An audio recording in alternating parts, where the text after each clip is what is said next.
Olá, gente! Vamos dar início a mais uma edição do. O escritor Afonso Borges está sentado em um escritório. Ao fundo, há diversos Vou falar livros. a verdade, esse negócio de internet, fazer live, tá complicado. Eu estou gravando agora, às 13 horas do dia 10 de março. Esse programa está marcado para entrar no YouTube em estreia às 18 horas. Ao mesmo tempo, nosso convidado de hoje, maravilhoso, querido, amado, Mia Couto, está em Maputo, e que são 18 horas agora lá, se eu não me engano, acho que é 18 horas. Então, essa confusão. Bem, parou. Vamos colocar no ar, meu querido amigo Mia Couto. Olá, Afonso. O escritor Mia Couto está sentado em frente a uma grande estante de madeira decorada por um vaso de cerâmica. Acho que esta conversa de hoje tinha que começar por realmente uma homenagem que eu faço, e tu sabes que faço do coração mesmo, a ti, a tua pessoa, ao teu trabalho, a esta generosidade imensa. Só uma generosidade sem limite pode sustentar todo o trabalho que tu fizeste. Nós conhecemos, foi sempre um papo, não foi Nossa, há uns anos? uns 20 e poucos anos. 20 e poucos anos. E aí acho que foi uma coisa imediata, essa percepção intuitiva, imediata que nós temos de estar perante uma pessoa que existe em função dos outros, que está ali para se entregar e completamente. Quer dizer, esta ideia do. Eu gosto da ideia da persistência que está neste título, não é? Sempre. Tu não ias fazer aquilo por um momento, aquilo era uma coisa que nasceu já para para ser uma aposta no tempo, não é? E a ideia do Papa, o Papa que é isso, essa capacidade que tu tens de fazer ligações entre as pessoas, criar pontes entre gente que de outra maneira estaria mais distante, não é? Então, depois isso continuou a confiliar a chave. Quando me convidaste, eu vou-te dizer, porque disse, onde é que eu vou parar? Onde é que aquilo Afonso me vai levar?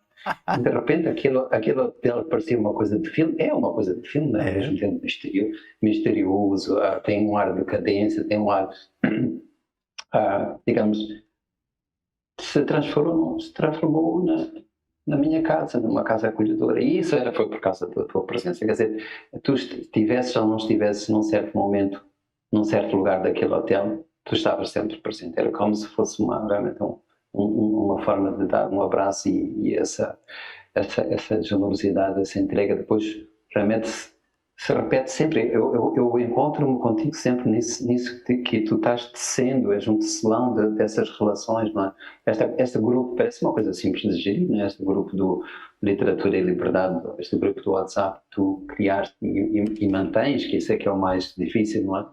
Para sustentar essa entidade viva, que não é? Essa plataforma de conversa que a gente mantém. É preciso uma entrega inimaginável.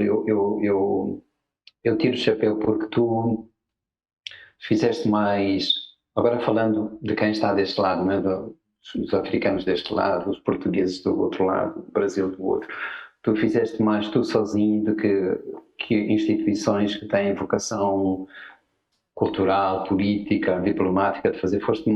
Fizeste muito mais que qualquer outro Itamaraty. Eu já nem falo deste, porque este não sei se nasceu para fazer alguma dessas coisas positivas, mas digamos, eu acho que o teu exemplo, a tua figura, a tua presença, num tempo que não só temos uma doença, mas esse próprio tempo adoece, é um tempo adoecido. Nós ficamos, há qualquer coisa que fica corroído na esperança.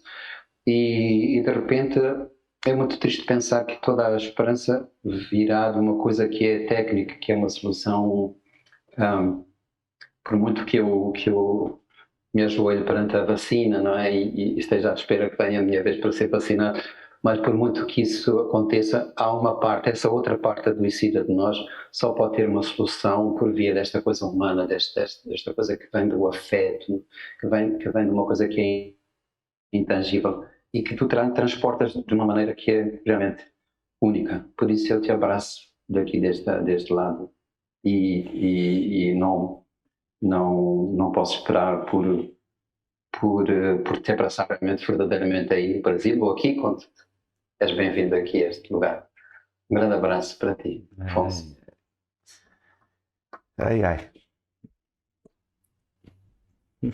Não, mas é justo dizer isto, não podia dizer, porque este programa não pode ser sobre mim. Eu só estou aqui com a pretexto de todos os outros que não podem estar aqui, não é? Como uma espécie de porta-voz, porque tu aqui, bom, já estás a trabalhar com gente da Fundação, com gente de outros grupos de ativistas culturais, e pronto, és este tecedor de pontos no momento em que é preciso tanto esta solidariedade.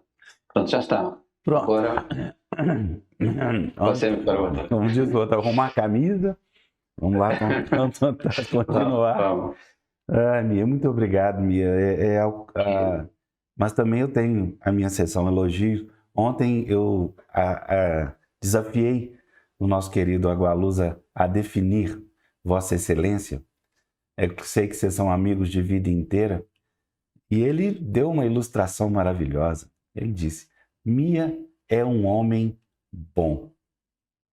Eu acho que essa definição do Zé tá bom, né? Se você viver uma vida inteira e alguém falar isso de você, lá no final, eu acho que tá bom. Eu acho que não precisa mais falar nada. Entendeu? É o que eu sinto.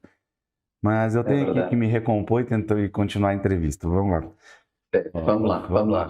Bom, primeiro, o motivo da nossa conversa principal, apesar de que você fala essas coisas todas de mim, é o mapeador de ausências, né? Eu queria que você situasse esse GPS do livro aí, porque se você está querendo mapear as ausências, e o lugar das ausências é a memória, né? O lugar das ausências é o passado, né? Principalmente o passado, onde a gente sempre busca as referências para continuar o presente e montar o futuro. Então, fala um pouquinho desse seu GPS literário, se você identificou com que é a sua terra, né? Que é a sua terra natal, Beira. Bom, isso eu acho que era um projeto que, mesmo que não tivesse ainda esse desenho, esse contorno claro, que me perseguia há muito tempo, que era voltar à minha terra natal, à minha infância, sobretudo, não é? Porque se confundem muito o lugar e o tempo, não é? Que foi um tempo muito mágico, foi um tempo encantado, foi um tempo em que eu fui imensamente feliz, foi um tempo infinito. Eu ainda moro lá, ainda moro nessa espécie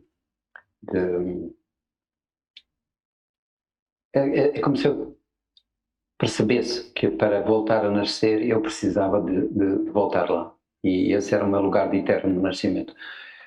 Então, eu tenho uma memória péssima, não é? Eu lembro-me das coisas porque tenho 2 irmãos e eles me contam, eles corrigem aquilo tudo que eu vou mais imaginando do que lembrando. E fui lá, e fui várias vezes. Isso aconteceu no meio de um período em que, quando eu estava, digamos assim, em pleno momento de pesquisa, de busca de reencontros, aconteceu aquele ciclone terrível, foi um drama aqui. Eu acompanhei, mas você começou, quando aconteceu o ciclone, você estava escrevendo sobre o assunto, né? Sim. Porque eu já estava a escrever. Foi uma catarse que os seus sentimentos mergulharam, né? Porque eu vivi aquilo um pouco com você, o drama daquela situação deve ter feito você ainda mergulhar mais ainda nas situações, né? Sim. Sim, foi muito estranho. Eu tinha uma viagem marcada para aquela semana que aconteceu isso, e acabei por aproveitar o bilhete, não é, do avião, e fui mais para norte, onde estava exatamente o Agualusa, e quando voltamos, o piloto, que era meu amigo, o piloto do avião, disse: olha, vou sobrevoar muito baixo, né, até a chegada à beira, ali junto ao rio Punga, que é o rio que mais inundou ali, e eu vou-te contar, Afonso, eu derramei em lágrimas, porque de repente percebia que havia terra, só porque haviam copas de árvores e alguns tetos, de vez em quando com pessoas em cima, que eu ali adivinhei o drama humano de todos, né? mais do que propriamente o meu, mas por outro lado também me assaltou aquela ideia de que, bom, a minha infância desapareceu, foi submersa. Eu vinha à procura de uma coisa que de repente se dissolveu, e E quando conseguimos aterrar, e o aeroporto estava irreconhecível, sabes, parecia uma cena daqueles filmes em que há agências humanitárias chegando com comida, com barcos para salvar pessoas. E os amigos meus que estavam na beira, escritores, foram ao aeroporto porque o avião só parava por uma hora e meia. E eles é que me abraçaram, eles é que me consolaram, eles é que me deram força, porque eles estavam no terreno e estavam nessa batalha, e eu estava simplesmente, digamos assim, maniatado por essa distância que eu...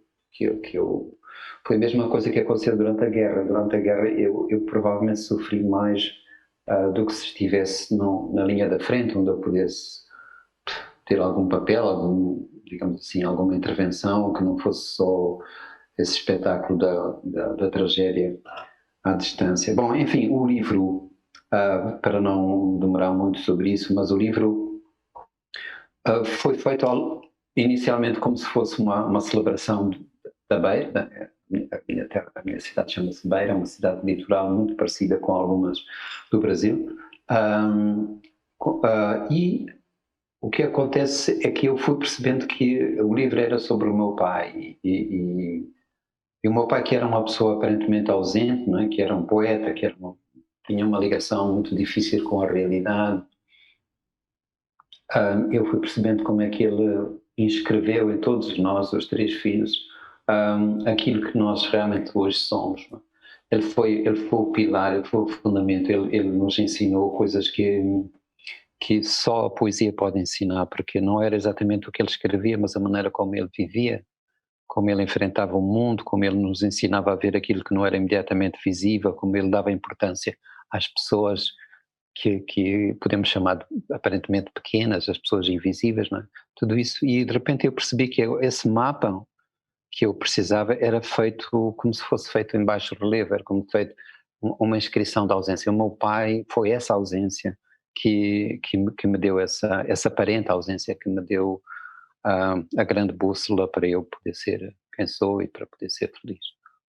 É engraçado, Então, em certa medida, a memória é um poço no qual a gente mergulha e ali encontra os escombros, né? O Zuenir Ventura fala muito que a memória ela tem que ser compartida, como você fez com seus irmãos, porque às vezes as memórias se tornam memórias dos outros também. Seu irmão te faz lembrar e você incorpora aquela sua memória. E no caso, você viveu os seus escombros internos, que a sua natureza interna detinha, e também os escombros externos, vendo aquela tragédia, né? É verdade, isso nos... E digo-te, Afonso, o mais importante é que depois fui revisitando a cidade depois do ciclone e me ajudou muito a forma como os meus conterrâneos enfrentaram aquela tragédia. E digamos que foi... Como é que foi a forma? Tu sabes, tudo aquilo que podia ser reerguido por força própria, né? Digamos assim, as casas, os telhados, as janelas, foi reerguido com, não sei, 3, 4 meses depois tu já vias uma enorme diferença. Com as próprias mãos, né, deles. Né? Com as próprias mãos. Uma cidade pobre, feita de gente pobre, mas que... Tu sabes, as fotografias que amigos meus fizeram das pessoas que tinham... falar das zonas rurais em particular, e que tinham que enfrentar essa coisa que era pessoas que não têm quase nada, não é? Perdiam esse quase nada que era tudo que tinham, e marchando sobre a água e sorrindo, sabes? Com mulheres com um filho às costas, e tinham um espírito.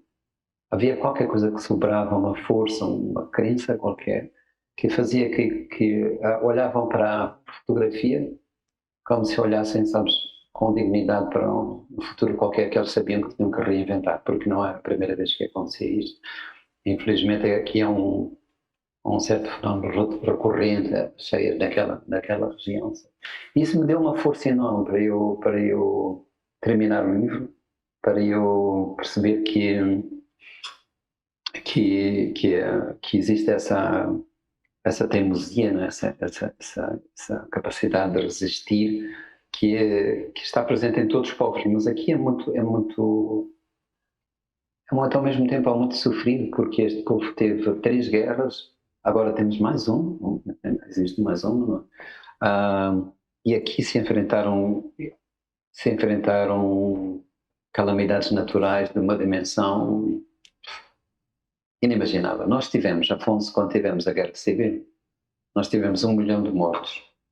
Quando aconteceu isso, nós tivemos metade dos moçambicanos, praticamente, eram à volta de uns 7 milhões, refugiados noutros países à volta de Moçambique.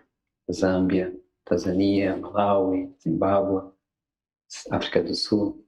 Ninguém falou nisso, sabes? Eram quase 10 milhões de refugiados e esses países que eram pobres foram capazes de receber essa gente, foram capazes de distribuir pouco que tinham e não houve esta visibilidade que se dá agora quando os refugiados cruzam o Mediterrâneo. Sim, aí acontece qualquer coisa, senão não acontece nada. Engraçado, né, Mia? Eu não preciso nem mudar de assunto. O quanto essa experiência que você está contando para a gente se transfere para esse momento, né? Assim, eu tenho que dizer que essa situação que se vive no Brasil hoje com a Covid e com o que podia ser evitável e não é por causa de ausência de política ou de políticas erradas, que eu não sei o que é pior, me faz trazer uma grande tristeza. Portanto, eu acho que sobretudo porque não é comparável a situação não é comparável, mas alguns destes países africanos, como Moçambique, é um país pobre, um país muito pobre, sem recursos, tomou seriamente as rédeas da situação, foi capaz de se prevenir, foi capaz de criar mecanismos em que a ciência passou a ser um grande conselheiro, não é?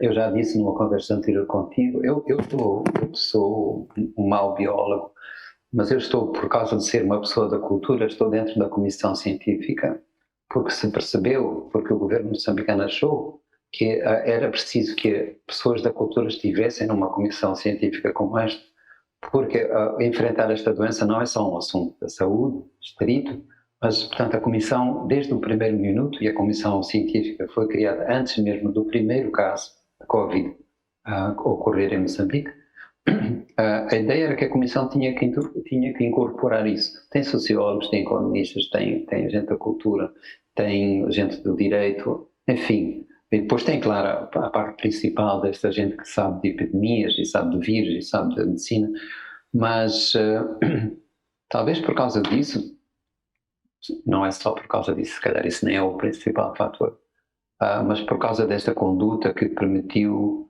tomar medidas adequadas nós nunca tivemos lockdown, nunca fizemos. Isso é outra coisa importante quando o governo se preocupa com as pessoas, né? Aí a minha pergunta nesse sentido é o seguinte: está demorando demais, né, Mia? Está tempo demais. Sim. Pelas minhas contas, eu não sou pessimista, eu sou realista.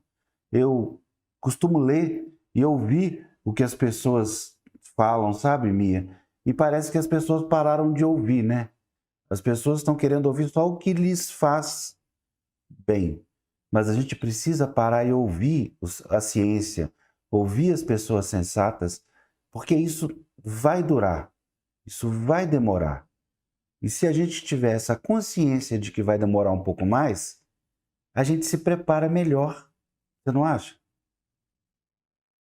Mas sem dúvida.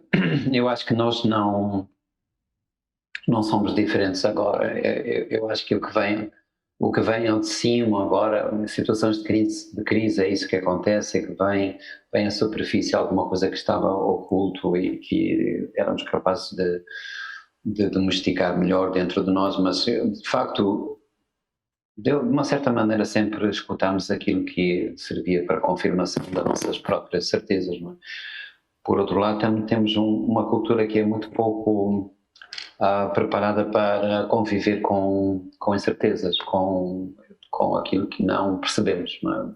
Acho que temos talvez aqui as culturas africanas, de raiz africana, porque elas são várias e têm tempos diferentes. Há culturas africanas que vivem completamente na modernidade e hoje e têm, digamos assim, partilham mais ou menos das mesmas angústias do resto do mundo, mas no geral acho que existe uma capacidade de construir felicidade e construir, digamos, laços de solidariedade que não se ficam desfeitos perante aquilo que é imprevisível, perante aquilo que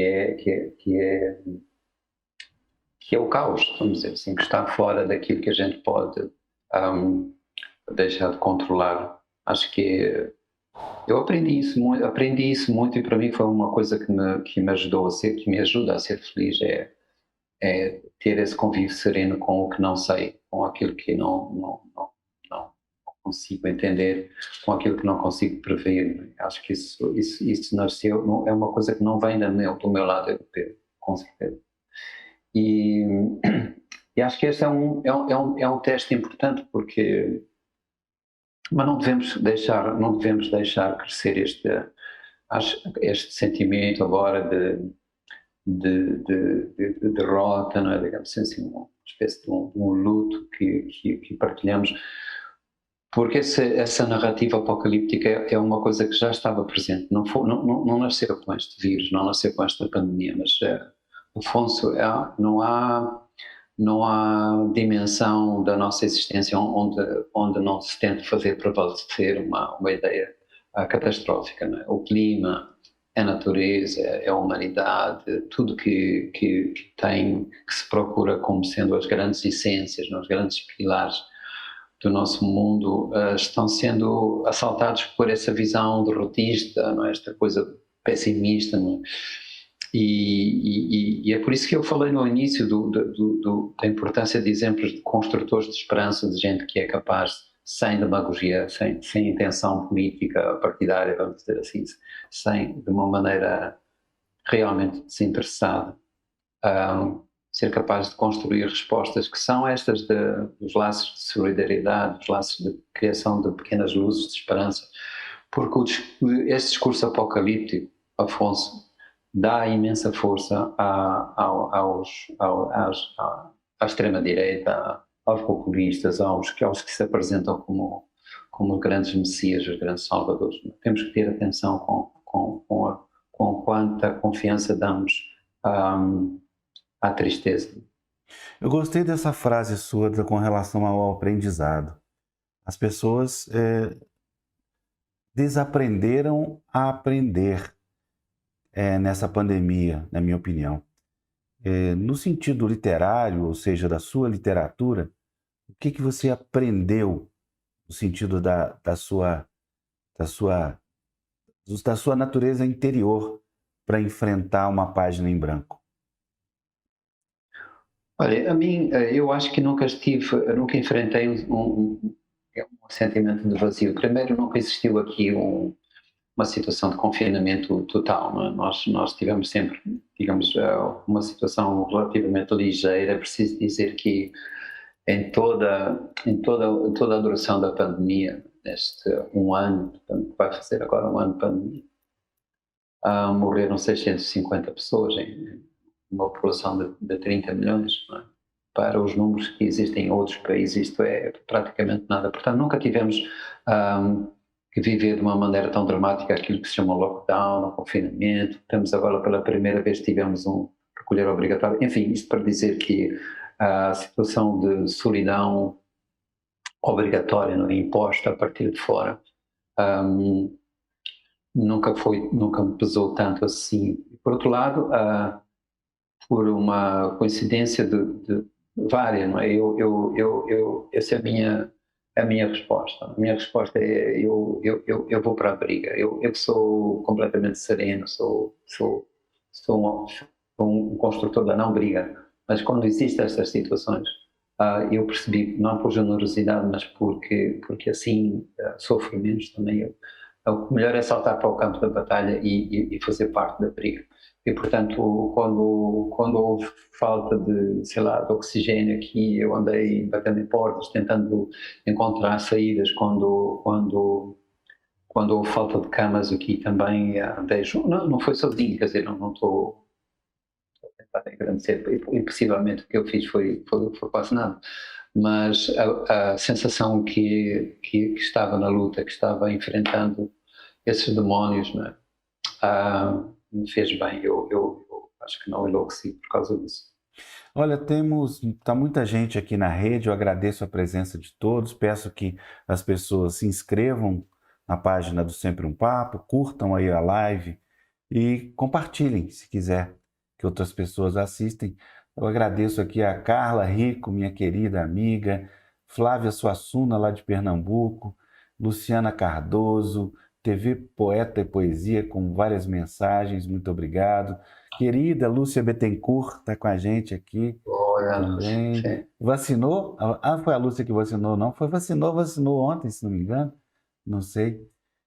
Muito obrigado. Zé Roberto Mansur, Samantha Guedes. E a Flávia te manda uma pergunta aqui que eu estou curioso com a resposta que você pode dar. Já Mia, estou com medo. eu também. Mia, você Obrigado. pode nos ajudar a entender por que o nosso complexo de vira-latas se transformou num complexo de vilões? De vilões. Eu acho que nós temos uma espécie de doença que só nos sentimos existentes nessas condições mais extremas. Ou somos os maus, ou somos vira-latas, ou somos os vilões, ou somos os campeões. Não temos, não aprendemos um modo de existir que é este de sermos apenas quem somos, não é? E eu tenho medo desta coisa de repente somos os vilões, porque foi por causa nossa, e este coletivo é que é perigoso, não é? Foi por causa nossa, da humanidade, da espécie humana, seja de que maneira a gente der, seja qual for o nome que damos a essa entidade coletiva. Na verdade, não é uma forma de nos engrandecermos pela negativa. Eu acho que nós não fomos nós que estragamos a festa, digamos, não fomos nós que a destruímos, que causamos estes desequilíbrios profundos. A gente sabe quem foi, não é? A gente sabe quem foi, é preciso dar nome aos bois, não é? Esta economia que se construiu, se universalizou, esta economia predadora, este desejo desenfreado pelo lucro, digamos que 100 vilões fazem aquilo que 1 milhão de pessoas boas não conseguem contrariar. Portanto, culpar a humanidade por uma coisa que é feita que sabemos quem faz, quem é o causador, quem é que manda. Podemos ser cúmplices pelo silêncio, por uma certa inércia nossa, sim, isso, mas não é uma grande manobra de diversão tentar agora distribuir culpas. Não aceitemos isso. É engraçado, a internet, quando ela surgiu como uma grande esperança, né, Mia? Uma esperança de revelação das coisas ocultas, né? Uma esperança de educação. Havia ali uma grande força de que a educação seria melhor elaborada através da internet. E com o tempo, a gente viu que ela se transformou numa serpente, né? Que consegue se reestruturar e transformar as coisas da realidade. Como é que você vê o papel da rede, da internet hoje, nesse confronto com a verdade? Acho que foi só uma amplificação de alguma coisa que já existia. Nós, digamos, a construção da mentira, a fabricação dessa coisa que a gente chama hoje importamos o termo do inglês, do fake news, dos rumores, o uso do boato como arma ideológica, política, já estava lá. Eu sou muito contra esta ideia de que... eu lembro umas discussões que eu tinha com José Saramago. Saramago era para aquilo que ele era como um comunista, né? Um comunista que tem, eu acho que um comunista tem que ter essa aposta de fé num futuro melhor. Ele era muito descrente da humanidade e Muito, achava que nós, muito. tu, Sempre foi. partilhaste isso também, não é? E eu tenho essa coisa que eu acho que não pode ser, isso não pode ser visto de uma maneira manicaísta, quer dizer, há buscas de coisas do passado para provarem que nós somos por essência malvados ou por essência bons. Acho que o problema está mal colocado desde o início. É preciso ver uma coisa que ainda hoje falei numa conversa que estava a ter com uma universidade do Brasil. É preciso ter a certeza que a nossa espécie é uma espécie frágil, digamos assim. Sobreviveu graças a várias coisas. Uma foi a imaginação, muito mais do que a inteligência. Nós somos inventivos e isso é pouco valorizado porque a imaginação é quase uma espécie do lado feminino daquilo que é o raciocínio, o pensamento, que são, digamos assim, o lado descurido desta coisa séria. Mas também porque por causa da solidariedade, por causa da capacidade de entreajuda. Essa foi fundamental para que fôssemos capazes de vencer dificuldades enormes que tivemos. E, portanto, isso está junto, não é? Digamos, agora mesmo nesta pandemia, nós assistimos a estes dois lados. Quer dizer, as vacinas, o lucro, a maneira desigual como ela está a ser distribuída, digamos assim, a forma como dentro da União Europeia se esqueceram de compromissos e cada um se salva como puder, não é? A falta de transparência nos contratos com os fabricadores, tudo isso que era previsível. Mas, ao mesmo tempo, só foi possível inventar esta vacina com este tempo recorde porque houve cooperação, porque houve troca de informação entre cientistas e entre laboratórios. Portanto, eu acho que há as duas coisas que estão sempre presentes. Não quero perder esse aspecto. Mudando um pouquinho de assunto, Mia, as relações entre Portugal e África já foram muito ácidas com o tempo. Nesse campo da pandemia, elas se tornaram mais ainda fechadas, torrentes, complicadas. Como é que você vê isso? Eu acho que Moçambique percebeu, digamos, acho que isso não alterou a qualidade da relação entre Portugal e África. Obviamente Portugal não podia, Portugal é um país pequeno, um país periférico na Europa, não é? É um país que não produz vacinas, não produz, quer dizer assim, nós não podíamos esperar, por exemplo, solidariedade de Portugal quando Portugal não tem vacinas para dar as suas próprias prioridades, né? Os grupos prioritários em Portugal. Isso ninguém pode acusar Portugal de coisa nenhuma nesse aspecto. E acho que a política assim, tem sido correta agora. Não vale a pena procurar relações que são especialmente qualquer coisa, porque é como um casal que se separou bem, quer dizer, e tem uma história, agora que sabe, tem uma história própria, cada um de nós, e não temos arrufos, não temos ressentimentos já a resolver. Acho que agora isso foi resolvido. E Moçambique também percebeu, durante esta pandemia, que de facto o nosso grande vizinho, a nossa Europa, é a África do Sul. Essa é a nossa Europa, essa é a nossa porta. Os laços de solidariedade se firmaram mais ainda, né? A solidariedade, sim, mas também digamos assim, toda a nossa política de prevenção tinha que ser construída junto com esse nosso vizinho, porque nós temos milhões de moçambicanos que trabalham e vivem na África do Sul e que cruzam fronteiras todo o tempo, que foram expulsos da África do Sul quando foi o pior momento. Portanto, não era possível fazer uma política que fosse de costas voltadas para o vizinho. Não? Eles não podiam fazer, nós não podíamos fazer isso. Digamos, cimentou essa relação de proximidade, que é histórica, não é só geográfica. É preciso ver, Afonso, que uma grande parte das palavras nas línguas do sul do Moçambique não vêm das palavras que desigam coisas técnicas, coisas novas, inovações que têm às vezes um século. Vem do inglês. Ainda hoje perguntei a uma senhora muito velha, não é? Que tem, talvez, ela não sabe que idade tem.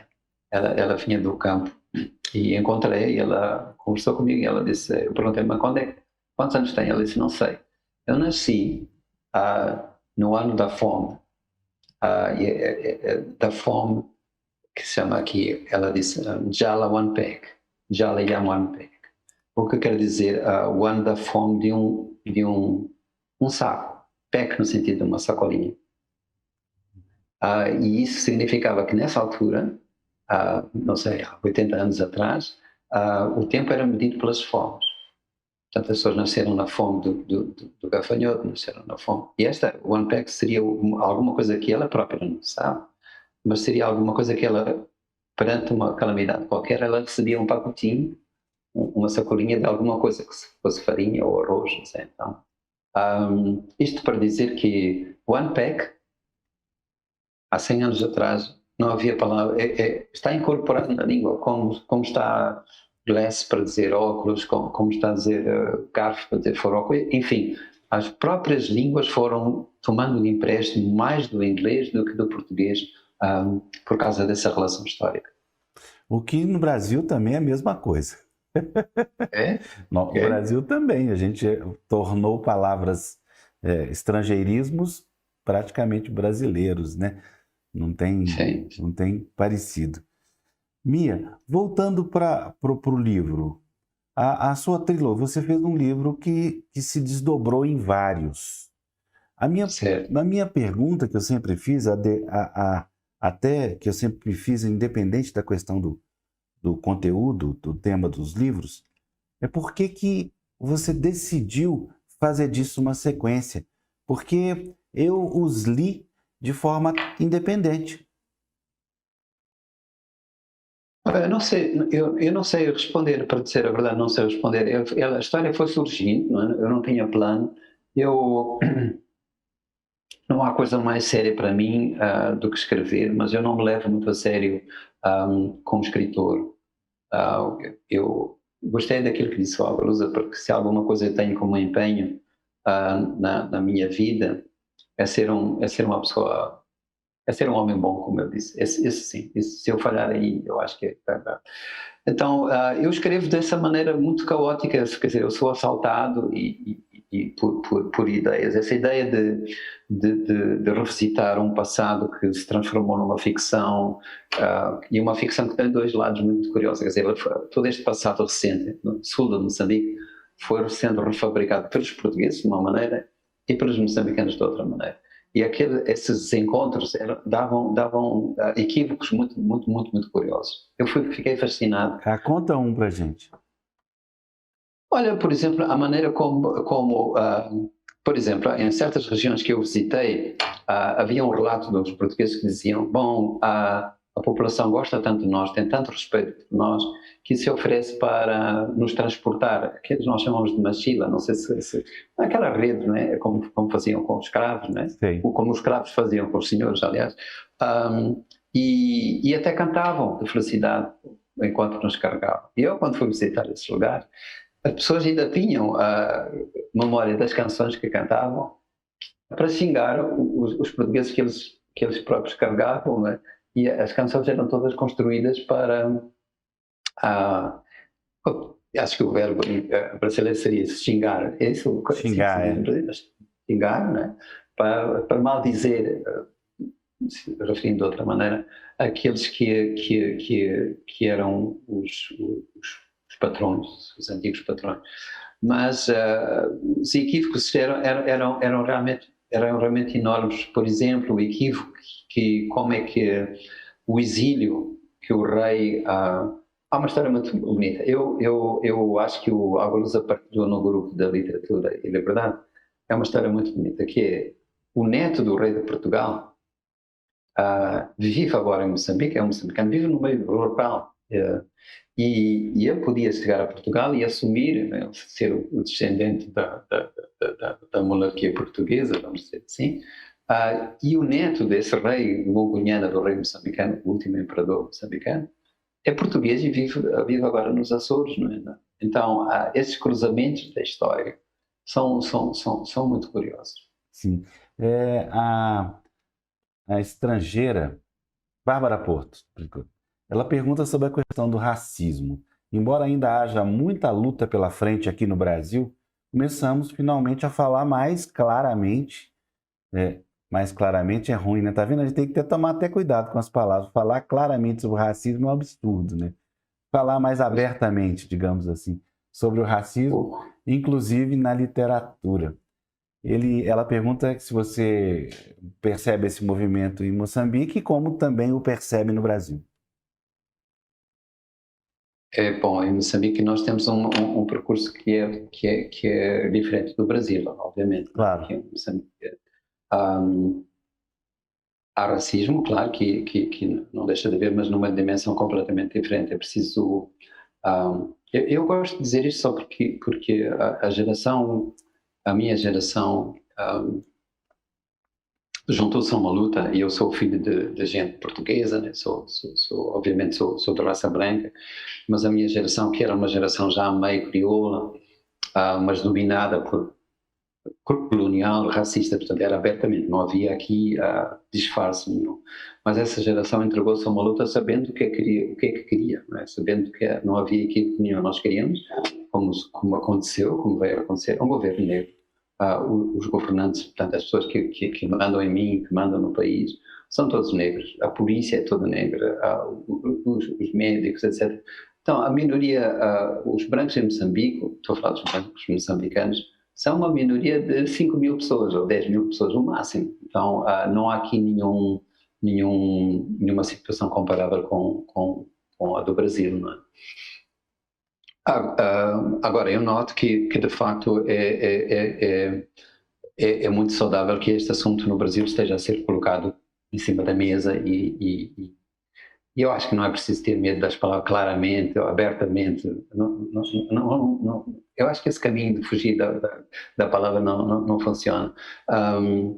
E ainda bem que acontece assim, e eu fico muito feliz que essa luta esteja dando. Agora, eu sempre penso que aqui essa luta, não, digamos, o Brasil deve conhecer essa luta, como é que aconteceu essa luta em Moçambique e no resto do mundo, mas, digamos, com essa distância infinita que existe de situações. Agora, aqui nunca a Frente de Libertação de Moçambique colocou na raça o assunto principal, porque havia um outro contexto diferente e, portanto, acabou-se por combater, destruir o domínio racial, destruindo todo o sistema político que mantinha esse racismo. Mas a Frente de Libertação a que eu pertenci, que conquistou a independência, etc., combatiu o racismo, mas, digamos assim, de uma maneira integrada com outras forças, sabendo que a briga, digamos assim, não é realmente a raça que cria o racismo, é o racismo que fabrica a raça, digamos assim, de uma maneira muito simplificada, e portanto o assunto da raça estava dentro de várias outras forças, e é por isso que foi bom que houvesse uma frente política, porque ela agregava várias tendências, mas elas estavam juntas nisso, quer dizer, pela libertação da mulher, pela digamos assim, por uma sociedade não racial, para uma sociedade não étnica.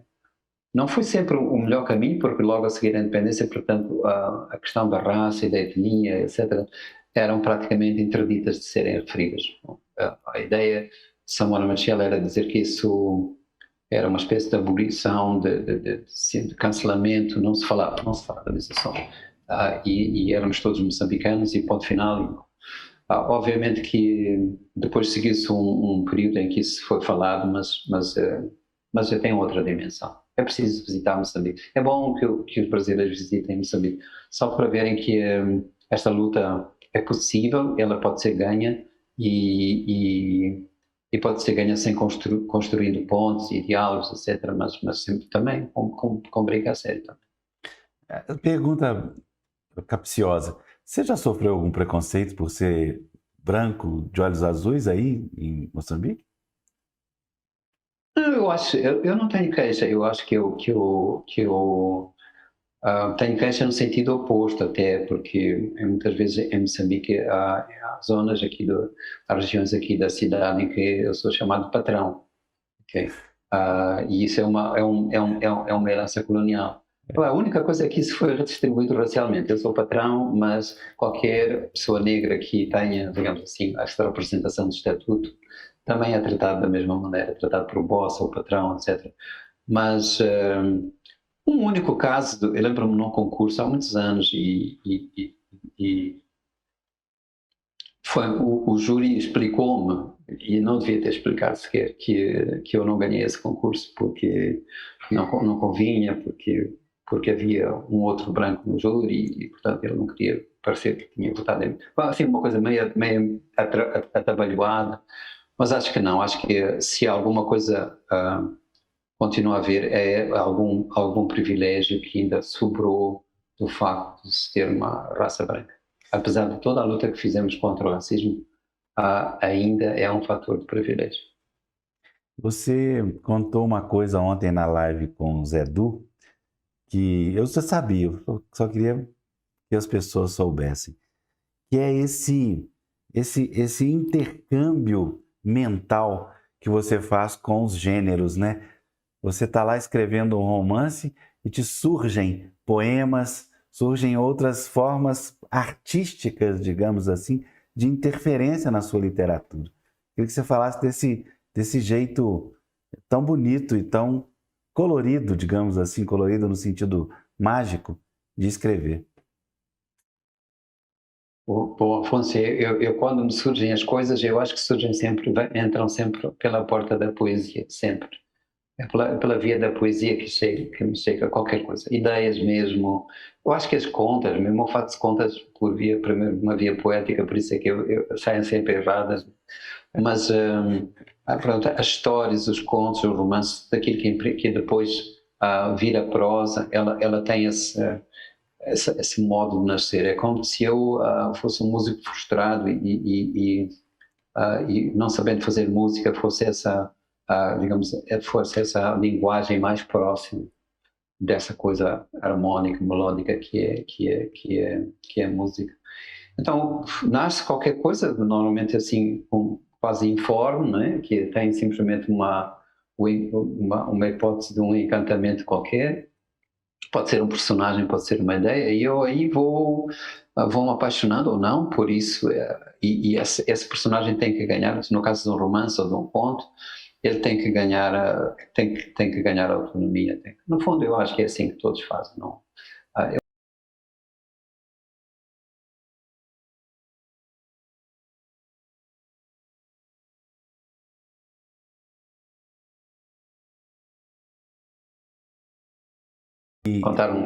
Contar uma história não sei, na Costa Rica ou alguma coisa, que havia uma reunião entre governos de diferentes países, e quando foi esse ministro da Costa Rica, enquanto todos se apresentavam, eu sou o ministro, ele disse, eu trabalho como ministro. Quer dizer, eu acho que essa coisa é importante, porque ninguém é escritor, no sentido de alguma essência que nós temos e temos uma coisa especial.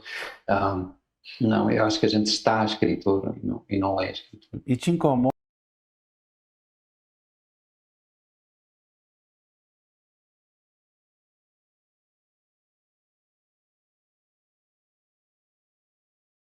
Mundo é quase uma segunda poesia, porque a biologia me entregou uma percepção muito mais íntima das coisas. O que me interessa não é a ciência em si mesma. Eu gosto dessa narrativa, essa outra maneira de colocar em história os meus colegas vivos, seres vivos, as outras criaturas, e verificar quanto é que elas são, por mais estranhas e distantes que pareçam, há ali uma familiaridade, há ali um parentesco. A gente brincou hoje sobre a Semana da Mulher, né? E eu brinquei que eu vou entrevistar só o lado feminino dos autores dessa semana. A Marta Mouzinho, lá de Itabira, muito obrigado por estar aqui com a gente. Vamos chegar aí rapidamente com o Fli Itabira, já tem até uma proposta entre eu e o Mia andando bem aí sobre Drummond, né, Mia? Ela diz que você, como Chico Buarque, é profundo conhecedor da alma feminina. Nós somos maioria na sua plateia. E aí eu emendo com a pergunta da Lúcia. A Lúcia diz que nas suas histórias as mulheres têm uma figura de contornos míticos. Você acha que para valorizar a mulher, ela precisa ser colocada à parte? Acho que ela fez Não, uma provocação, acho mas que foi uma provocação da Lúcia. esta é a Lúcia Bittencourt É, que faz esta pergunta. é, é. Eu acho que eu só posso falar do como é que isso surgiu dentro de mim, porque eu acho que já falei nisto numa conversa que tive contigo mesmo, que é, digamos assim, eu quando comecei a construir personagens femininas, eu sentia que havia ali uma distância, que havia ali um problema de verdade, né? E pensei que, bom, talvez se eu falar com muitas mulheres, se eu contar a história a várias mulheres e elas me podem dar dicas, etc. Mas não funcionou, não pode ser uma coisa que venha de fora, não existe isso. Está dentro, não é? Acho que, e o que eu fui perdendo é o medo de visitar isso, que para mim foi essencial, quer dizer, um momento, apesar de eu ser filho de um poeta, a minha mãe era contadora de histórias, e a minha mãe construiu autorizou, vamos dizer assim, foi ela que legitimou que isso era uma via que me iria trazer felicidade, quer dizer, isto é, sendo filho de um imigrante, né, sendo filho de gente imigrante que não podia visitar o seu país de origem, que é por razões políticas dos meus pais, não podiam visitar no início a sua própria terra, e eles construíram tudo isso, a família, que eu não conheci nunca nenhum avô, nunca nenhuma avó, e tudo isso me faltava, e isso era refabricado todos os dias na cozinha, onde eu era posto no chão da cozinha, onde eu era posto a fazer os deveres de casa, né? Os trabalhos de casa, da escola. E ali, sim, a minha mãe, juntamente com as vizinhas, esse ambiente em que se criavam por via do murmúrio, do sussurro, se criava não só o mal dizer, mas também a fofoca, a grande história, e isso era uma distração, eu ficava fora do mundo. E acho que eu regresso a esse momento do chão da cozinha e da minha mãe, que por exemplo, a minha mãe por causa dessa ausência do meu pai, havia ali momentos infinitos que eu ficava penteando a minha mãe, que tinha cabelos escuros, espesso, e enquanto eu fazia isso, ela me pedia que contasse histórias, e ela dizia, era um pouco como Sherazade, como os meus minutos, ela disse, enquanto me penteares, enquanto me contar a história da tua mãe, nunca vai morrer. Então, eu regresso a isso, simplesmente, não. E me autorizo essa visita. Eu vou fazer uma coisa maldosa, mas é bondade, não é maldade, não. Eu queria que você falasse um pouco, inclusive motivado por essa semana, que você falasse um pouco da Patrícia, da importância dela. Patrícia é minha companheira, sou eu, uma parte de mim, não é? Eu estava falando que de onde nasceu isso, mas depois, não sei, é como se a vida, nós conhecemos no curso de medicina, nessa altura eu pensava que ia ser médico, felizmente para o mundo e para a medicina, acabei sendo biólogo, acabei de ser biólogo. E construímos mais de metade da nossa vida, foi feita em conjunto, não é? Então, aqui uma história que é mais importante que qualquer livro, qualquer obra literária que eu tenha feito, foi os filhos que fizemos, mas não só, quer dizer, há uma história, a nossa história, esse nós, essa coisa que se costura no cotidiano. Então, não sei onde é que começa ela, onde é que eu começo. Mas eu quero que você fale um pouquinho para as pessoas saibam, que pouca gente sabe, que a Patrícia também está na linha de frente, né?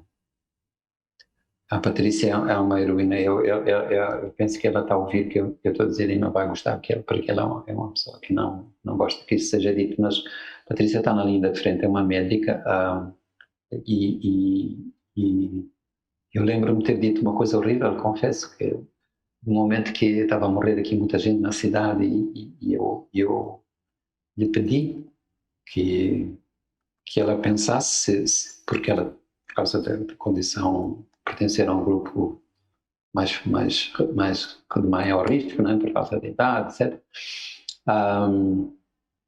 Eu lhe pedi e ela disse, vamos, há colegas teus morrendo.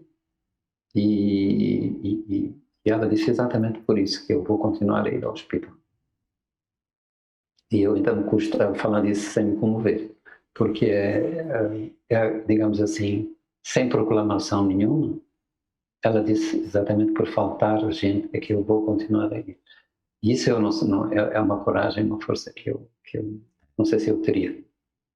Eu pedi para você falar dela só para expressar também a minha admiração que eu tenho por ela, tá? Muito obrigado. Eu tenho uma outra curiosidade. O sonho me atrapalha muito às vezes, quando eu estou escrevendo alguma coisa. Como é que você lida durante a literatura, durante a sua redação de trabalho, durante o seu tempo de criação com os sonhos? Isso é quase falar de uma piedade de ausência, porque eu vou-te confessar uma coisa, o sonho não me atrapalha nada, porque nunca me lembro do sonho que eu tive. Não, eu acordo sem, a zero, não me lembro de nada.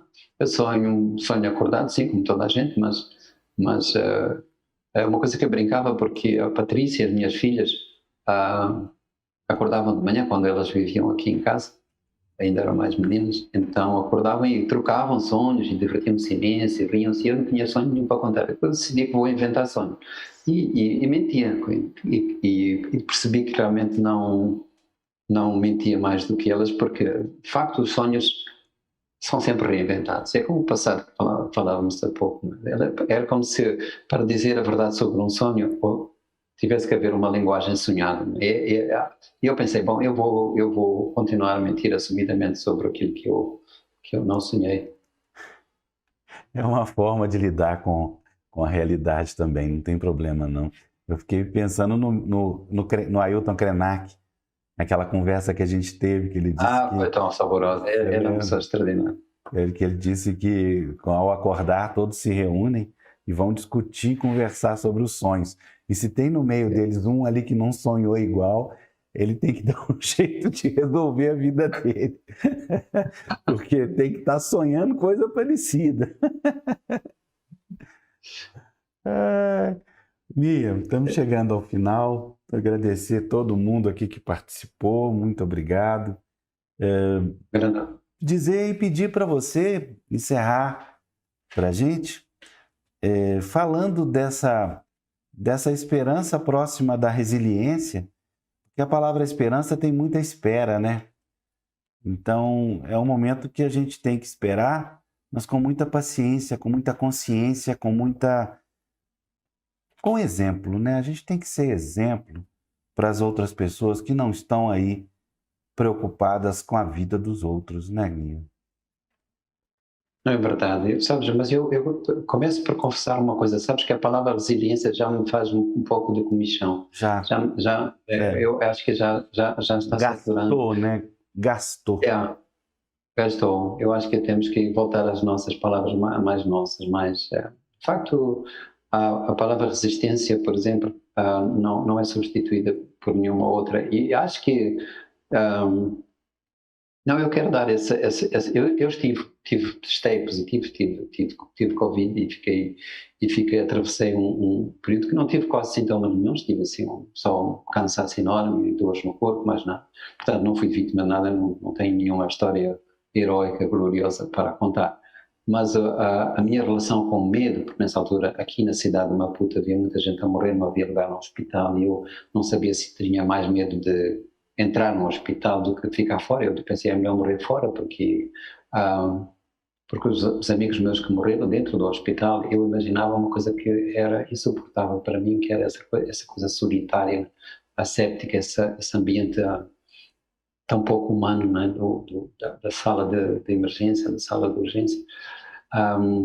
E esse convívio com medo me fez...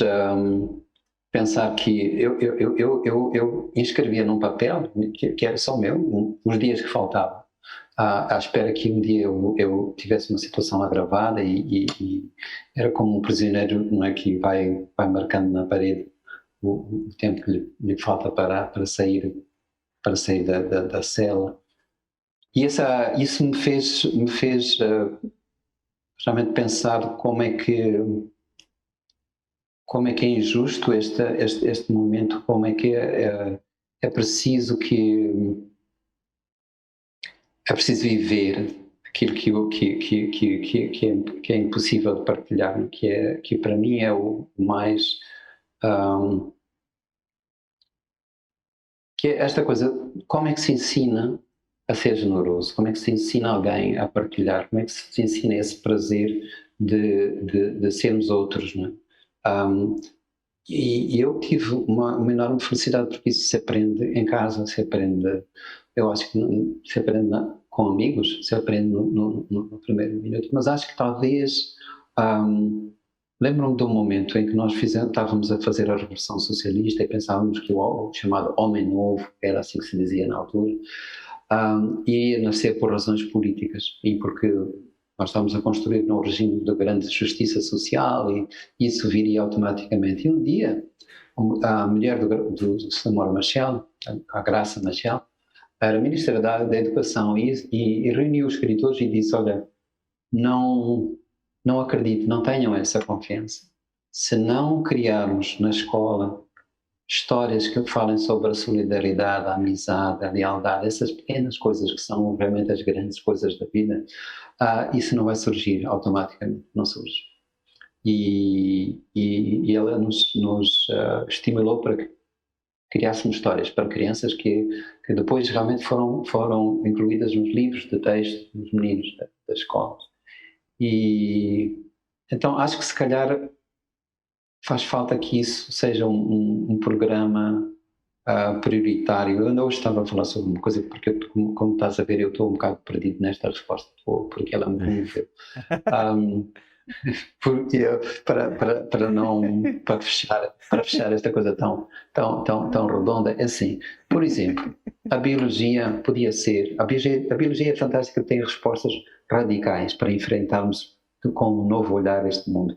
E uma das coisas que ela propõe é sobre a diversidade que nós temos dentro de nós. Essa coisa da biodiversidade não está fora, está dentro de nós, cada um de nós. Como nós somos compostos por elementos que não são humanos, como é que 70% das nossas células são outras coisas, são bactérias, são vírus, são outros. Não é? Se a criança aprende isso na escola, como é que isso realmente vai mudar a visão desse menino ou dessa menina no futuro? Como é que de uma pessoa que percebe que não pode procurar fazer uma cruzada pela pureza humana, não é? Se pode transformar depois num fascista ou num racista ou num misógino ou seja o que for, não é? Então há coisas que me parece que nos falta pensar sobre essa pedagogia do princípio, do início. Maravilhoso, maravilhoso. Eu fiquei aqui pensando também quando aquela música do Chico que fala quando os escafandristas do futuro voltarem a esse passado aqui, o que eles vão encontrar de relevante, né? Se eu fosse um escafandrista, eu ia olhar e procurar ler a obra do Mia Couto e saber quem ele era. Muito obrigado. Muito obrigado. Muito obrigado. Grande abraço para ti. Obrigado pela tua generosidade mesmo, do coração. Obrigado. Muito obrigado.